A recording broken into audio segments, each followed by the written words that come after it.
Today we're going to take apart the devilishly good-looking Redmi K20 Pro. This could very well be the most bang-for-your-buck budget cell phone released so far in 2019. And today we're going to see it all from the inside, and maybe see if a clear version is possible since we haven't made one of those in a while. Let's get started.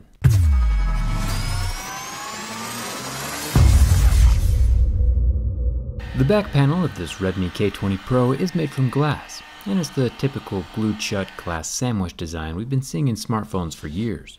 With a bit of heat and a sharp pry tool to slice the adhesive between the glass panel and the metal frame, it should come off easy enough.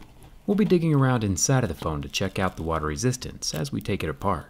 Once all the adhesive is cut, I can twist the panels off of each other, revealing the internals of the phone. The mechanical pop-up camera is still hidden underneath the top plastics, which we can get to in a second. Interestingly enough though, there are red rubber fillers inside each of the button cavities. This might be the first sign of water resistance. These red rubber strips tucked inside each of the button holes aren't used to push the button back out, like we've seen in some of the old Nintendo controllers. The rubber's just there to take up space. The more the holes are plugged up, the harder it is for water to get inside. So far so good. Getting deeper into the K20 Pro, we find 20 screws, which are surprisingly green. Maybe the strange, playful screw coloring is to help offset the evil vibe of the back panel. In some electrical applications, a green screw means a grounding screw, which might be the case here, but could also just be the favorite color of the guy who designed it. Once the screws are out, I can lift off the top black plastic panel. The K20 Pro has a square NFC pad on the back. It's a smaller signal coil, and not the larger power-sharing wireless charging coil, but the technologies are still pretty similar. The bottom plastics can't come loose. These include the loudspeaker. And check this out. The speaker has the same water-resistant mesh we've seen on ingress-protected phones. I'm beginning to think that Redmi added the water protection, but didn't pay for the certification, kind of like OnePlus did a while back. I'll mosey my way up to the top of the phone. Here we can see the internal stepper motor system that raises and lowers the front camera. Redmi said this thing is good for 300,000 motions, just like the OnePlus and Vivo phones. It's still fascinating to see them in motion though. The internal motor spins that threaded shaft, and as the threaded shaft spins, the camera motors on up out of the phone, and then motors back down into the phone when the threads rotate the opposite direction. The motor can overheat with too much use though, hence this warning about using the camera too frequently. Where was I? Oh yeah. The difference between this pop-up camera and other pop-up cameras though is the LED sidebars that light up as the camera protrudes, and again as it retracts. These kinds of flashy LED RGBs are things we normally only see inside of gaming phones or PCs. We're going to for sure find out what these LEDs look like, but first let's see what the phone would look like clear. I'm a huge fan of psychedelic phones, so honestly I would probably just leave this one's coating intact, but it's still cool to see how the layer of color works. It's kind of like a giant sticker that's just applied permanently to the bottom side of the glass. Personally, I think they should be sticking holographic designs under here, like the Pokemon cards used to have. The K20 Pro sticker peels off cleanly from the underside of the glass, leaving no residue behind. I'm being very careful not to flex the glass as I peel it off though, because glass is glass and glass can break.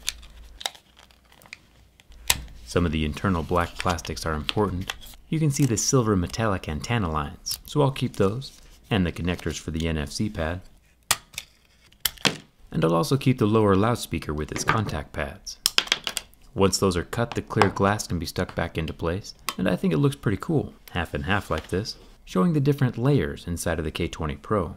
The pop-up motor is visible, which is the most important part, and you know, obviously the warranty and water resistance is now gone, so I wouldn't recommend attempting this unless you have nothing to lose. If you're looking for a non-permanent phone modification, it's probably safer to stick with something like dbrand. You can get something a bit more angelic and classy, like the marble or white carbon, or my personal favorite, the stealthy swarm or black camo.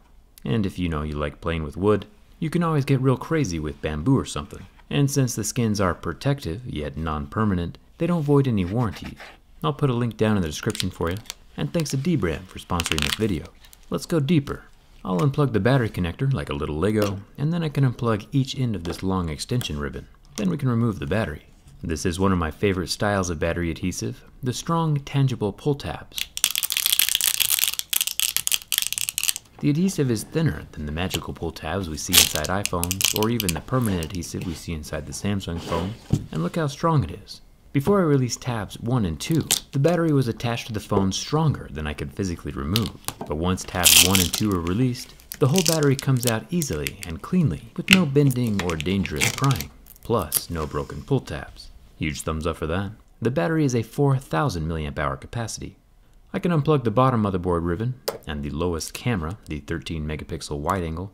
Pulling this guy out to get a closer look reveals that there is no optical image stabilization. We can pop out the other two rear-facing cameras out of the housing to get a closer look at them. The top 8 megapixel telephoto camera and the middle normal perspective 48 megapixel Sony sensor, neither of which have the physical image stabilizing that we've come to expect on high-end phones. But this budget phone is extremely feature-rich at like $350, so we can't complain too much. I'll remove the one massive standoff screw holding down the motherboard and motor. Then I can unclip the super long front-facing camera extension ribbon with my plastic pry tool. And that releases the motherboard. The motherboard has a built-in headphone jack and a pretty solid glob of thermal paste on the back for the thermal cooling. The motherboard sits on top of this copper foil. It's not pure copper like we've seen in some of the major flagships, but still enough that it's efficient. It kind of has a rubberish feel and look when I pulled it out of the phone. So I grabbed my lighter, and since rubber will start to burn and melt before copper will, I started it on fire. The copper foil did not melt, but very efficiently transferred the heat from my flame right into my fingers, holding the other side of the foil. So we definitely know it works. Let's take a closer look at the light-up pop-up camera and see where that red frontal glow comes from. Surprisingly, there is only one more screw left holding it in place, another green little guy. I'll remove that and then lift off the motor power ribbon and pull the stepper motor out. Then I can slide the pop-up camera up and out of the phone. Since there are no LEDs shining up into the lower portion of the housing, it means everything must be self-contained inside the boxy camera. So in order to find it, we have to remove the camera covering, the red plastic with the translucent bars along the side. My razor blade can slice through the housing and leverage off the top, revealing some pretty cool internals. The LEDs are actually located around the base of the camera, and they shine up into the cloudy clear plastic rainbow. The light rays reflect off of the intentional cloudiness of that plastic, allowing the entire sides and top to glow. We've seen the same effect achieved in the ROG gaming phone, and not to toot my own horn, but I also included this in the LED wall-mounted PC that I built 5 years ago. I'll put a link for that incredibly old video in the description. Fun side note, this pop-up camera has the same rubber ring around the base to help keep water and dust out that we saw inside the OnePlus phone. Just another indicator that Redmi has put effort into water resistance. I'll get the motor situated back into its grooves in the metal frame, then let's see what the K20 Pro has down here at the bottom. Right off the bat we see the old school rotating mass vibrator motor. I can unclip all the attached ribbon cables, and there are no screws holding the bottom board in place, but for some reason it still won't come out of the phone. On a completely unrelated note, the dual SIM card tray is down here. It also has a very thin rubber ring around the base to keep water and dust out. And now magically the charging port board is ready to come loose, showing us its 27 watt quick charge capable USB-C port with a white hexagon shaped water damage indicator. There is rubber around the tip of the port, and if we look closely we can see another tiny water resistant screen inside the phone over the microphone hole. It's hard to call this phone totally water resistant since it has so many large openings, but it does have a lot of protections against water, and that's always a good thing. The under-display fingerprint scanner is right here under the display. Redmi's calling this a 7th generation optical scanner, and I don't have any complaints with it. Personally, I think under-screen fingerprint scanners are pretty cool. Overall, I'm pretty excited about the K20 Pro. It just proves that a lot of the latest and greatest flagship features are now popping up on budget devices. Cheap phones are catching up, and catching up quick. There's really no reason to spend $1,000 on a smartphone. Unless, of course, you use it for business and the phone is paying for itself. With all the cameras clipped back into place and the ribbon cables connected, I'm ready to add the battery and the long extension ribbon with its upward-facing arrow. Then I can get the back plastic screwed in with all my green screws. This phone was all kinds of fun. I'll put the clear glass into place on top of the phone, and lucky for us, the whole thing still turns on.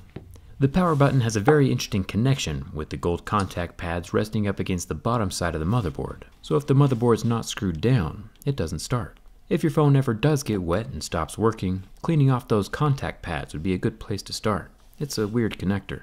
And there you have it, a fully functional Redmi K20 Pro with the light-up mechanical camera, all reviewed from the inside. Let me know your favorite part of this phone down in the comments, and if you enjoy seeing technology reviewed like this, from the inside, hit that subscribe button. I've got some fun videos on the way. Don't forget to see what your phone looks like with the skin on it using the dbrand link in the description, and come hang out with me on Instagram and Twitter. Thanks, Tom, for watching. I'll see you around.